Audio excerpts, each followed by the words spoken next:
আরো তরুণ একত্রিত হব, আমরা একত্রিত হলে এই মামলাটা পাবা থানার ভারপ্রাপ্ত কর্মকর্তা ছাত্র ভর্তি না করে তাদের টাকার বিনিময়ে শুধু সার্টিফিকেট সেল করতো। মানুষ স্পিকার আপনার থাকতে আমার মেয়র পদ বন্ধ। বর্তমান বছরের ডিসেম্বর মাসে এই প্রকল্পটি চালু হবে এবং বিভিন্ন তাঁতগুলো বেকার হয়ে আছে। শুদ্ধ অশুদ্ধ আঞ্চলিকতা মিলিয়ে চলছে কথা। এদের সবাই কোনো না কোনো ভাবে সমাজের প্রতিনিধিত্ব করছেন। গণমাধ্যমে তাদের কথাই সংবাদ হয়ে পৌঁছে যায় সবার কাছে। এর বাইরেও আছে দাপ্তরিক নানা কাজে ভাষার ব্যবহার। সেখানকার চিত্রও এক। ভুলের শুরুটা বর্ণমালার সঙ্গে পরিচয় যে প্রাথমিকের ক্লাস ঘর সেখানে। শৈশবের ছোট ছোট ভুলগুলোই একত্রিত হয়ে ওঠে অনেক বড়।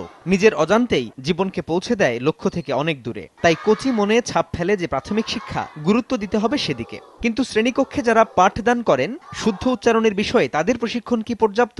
অনেক শিক্ষকও আছে যাদের একটু সমস্যা আছে, তাদেরও মধ্যে আঞ্চলিকতা আছে। আমাদের ভাষা শিক্ষার উপর কোনো ট্রেনিং হয় না, আমাদের যেটা হয় হলো আপনার সাবজেক্ট ভিত্তিক ট্রেনিংগুলো হয়। শিক্ষাবিদরা বলছেন প্রাথমিকের শিক্ষা পরিকল্পনায় আছে নানা অসঙ্গতি। বলা, শোনা, লেখা এবং পড়া, এই চারটি দক্ষতা যদি আমি এক সমানভাবে না তৈরি করে দিই, তাহলে একটা দিকে অপূর্ণতা থাকলে তার প্রভাবটা অন্যদিকে পড়ে। ছোটবেলা যা শেখা হয় সেটা ভুলতে অনেক সময় লেগে যায়। সেই জন্য যদি প্রাথমিক পর্যায়ে আমরা শুরু না করি, তাহলে এই বিপত্তিটা থেকে যায়। প্রাথমিক বিদ্যালয় বা প্রাথমিক পর্যায়ের বিদ্যালয়গুলোতে পঠন পাঠনের সময় ভাষার ওপর খুব যে গুরুত্ব দেওয়া হয় সেটা আমি জানি না।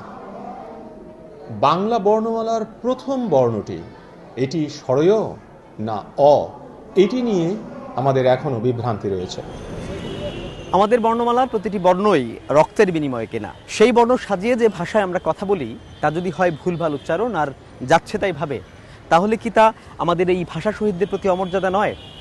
তাই শিক্ষাবিদরা বলছেন বর্ণমালার পরিচয় দিয়ে যে প্রাথমিক শিক্ষার শুরু, শুদ্ধাচারের শুরুটা হতে হবে সেখান থেকেই। সাজিদ রাজু, সময় সংবাদ, ঢাকা।